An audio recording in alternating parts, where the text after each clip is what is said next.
আসলে মার্কিন যুক্তরাষ্ট্রে যে 6টি চন্দ্রাভিযান, তার 12 জন নভোচারীর 8 জন চন্দ্রপৃষ্ঠে হাঁটাহাঁটি করেছেন। বাকি 4 জন লুনার রোভারে চড়ে চাঁদের বিস্তীর্ণ এলাকা সরেজমিনে প্রত্যক্ষ করেছেন। এরা সবাই গ্যালিলি সহ বিজ্ঞানীদের তত্ত্বেরই প্রমাণ পেয়েছেন। সেখানে পৃথিবীর মতোই বস্তুর সমারোহ এবং ওইসব বস্তুর উদ্ভবও বিজ্ঞানের আলোকে ব্যাখ্যা করা সম্ভব।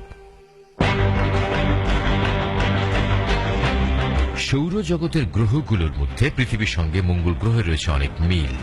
তাই সেই অতীতকাল থেকে মঙ্গল গ্রহ নিয়ে মানুষের মধ্যে অপার কৌতূহল দেখা দেয়। মানুষ এই গ্রহ সম্পর্কে জানতে আগ্রহী হয়ে ওঠে। এ থেকেই ইতিহাসে মানব জাতির মঙ্গল গ্রহ অভিযানের সূচনা। 1960 সাল থেকে মঙ্গল গ্রহ অভিযানের নামে তৎকালীন সোভিয়েত ইউনিয়ন, আর সেটাই ছিল মঙ্গল গ্রহে মানুষের প্রথম অভিযান। তারা 16টি মহাকাশযান উৎক্ষেপণ করে লাল ওই গ্রহ অভিযানে। এদিকে 1964 সাল থেকে মার্কিন যুক্তরাষ্ট্রের মহাকাশ গবেষণা সংস্থা নাসা মঙ্গল গ্রহে মহাকাশযান পাঠানো শুরু করে। এর মধ্যে অন্যতম নাসার মেরিনার মিশন।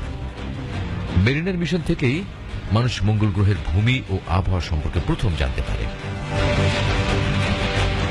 মেরিনার মিশনের সাফল্যের পর আমেরিকা নামে ভাইকিং মিশনে, আর এতে অংশ নেয় ভাইকিং 1 ও ভাইকিং 2 মিশন। ভাইকিং মিশনে 2টো করে যান অন্তর্ভুক্ত ছিল।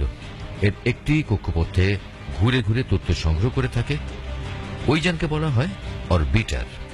আরেকটি যান গ্রহের মাটিতে অবতরণ করে, যার নাম ল্যান্ডার। ভাইকিং মিশনের মাধ্যমে মূলত সমগ্র মঙ্গল গ্রহের ভূমির চিত্র, আবহাওয়া ও প্রাণের অস্তিত্ব সন্ধান করে মানুষ।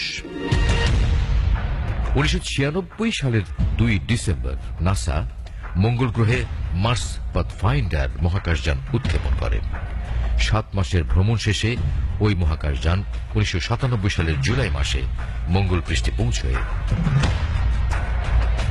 এদিকে ইউরোপের মিশন মার্স এক্সপ্রেস প্রেরণ করা হয়েছিল 2003 সালের জুলাই মাসে। এই মিশন থেকে মঙ্গল পৃষ্ঠে নামানো হয় বিগল 2 নামে পর্যবেক্ষণ যান। মঙ্গল গ্রহে প্রাণের অস্তিত্ব সন্ধান ও মঙ্গলকে বসবাসের উপযোগী করা যায় কিনা তাই ছিল ওই মিশনের লক্ষ্য।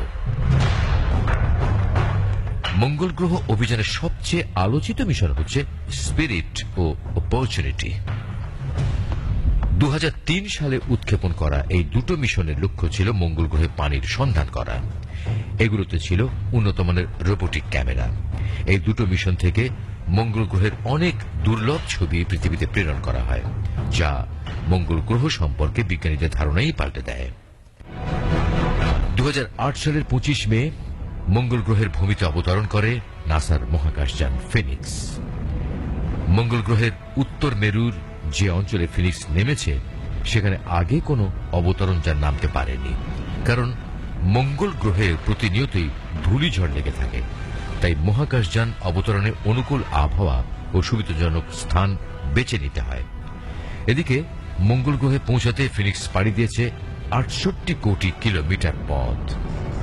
ফ্লোরিডার কেপ ক্যানভেরাল থেকে শক্তিশালী ডেল্টা 2 রকেট ফিনিক্সকে মহাশূন্যে নিয়ে যায়। আর মঙ্গল গ্রহে নামতে ফিনিক্সকে সাহায্য করে বিশেষভাবে প্রস্তুত করা একটি প্যারাশুট। ফিনিক্স মঙ্গল গ্রহে নেমেই কিন্তু চারপাশের ছবি পাঠাতে শুরু করে। 2011 সালের 26 নভেম্বর মঙ্গল গ্রহের উদ্দেশ্যে পৃথিবী ত্যাগ করে নাসার অনুসন্ধানী মহাকাশযান কিউরিওসিটি। আর এটি দীর্ঘ 8.5 মাস 35 কোটি 20 লাখ মাইল পথ ভ্রমণ শেষে 2012 সালের 6 অগস্ট বাংলাদেশ সময় বেলা 11টায় মঙ্গল গ্রহের গিরিখাত গ্যালে কার্টারে সফলভাবে অবতরণ করে, যা মানব ইতিহাসে আরেক যুগান্তকারী ঘটনা। পৃথিবীর বাইরে আবাস স্থাপনে গুরুত্বপূর্ণ অগ্রগতি। সর্বাধুনিক প্রযুক্তি ব্যবহার করে বানানো নাসার এই যন্ত্রটি আসলে 6 চাকার একটি গাড়ি। এতে আছে একটি অত্যাধুনিক ক্যামেরা। অনুসন্ধানের কাজটি ওই ক্যামেরাই করছে। কিউরিওসিটিতে এমন এক ধরনের লেজার রশ্মি দেওয়া হয়েছে যা 23 ফুট পাথরের স্তর ভেদ করতে সক্ষম। এর মাধ্যমে পাথরের গঠন পর্যবেক্ষণ ও জৈব পদার্থের অস্তিত্ব সম্পর্কেও জানা যাবে।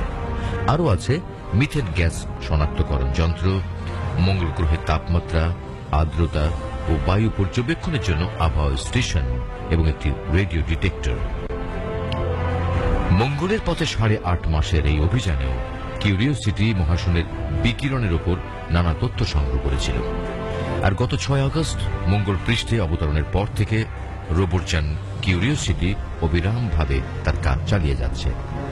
ইতিমধ্যে নানা দুর্লভ ছবিও পাঠিয়েছে পৃথিবীতে, যাতে দেখা যায় মঙ্গলের শুকনা নদী, যেখানে দূর অতীতে পানির প্রবাহের চিহ্ন রয়েছে।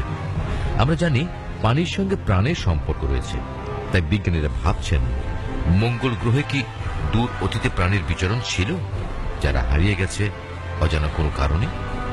বস্তুত এসব তথ্যই মঙ্গল গ্রহ সম্পর্কে বিজ্ঞানীদের নতুন করে ভাবতে বাধ্য করছে।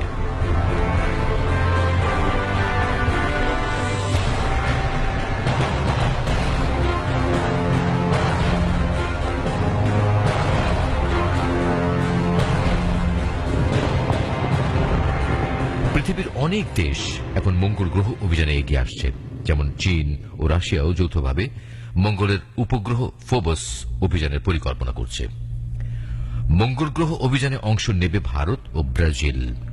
এগুলো মূলত মনুষ্যহীন মহাকাশযান। তবে সব জল্পনা কল্পনার অবসান ঘটিয়ে আগামী 2026 সাল নাগাদ মঙ্গল পৃষ্ঠে পা রাখবে মানুষ।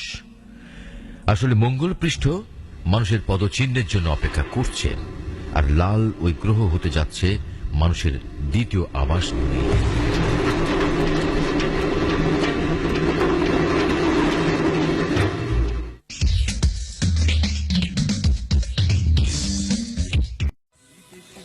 মাই ফুড টিভি ফেসবুক পেজ, দেশ ও প্রবাসীর খবর পেতে পেজে লাইক দিয়ে সাথেই থাকুন।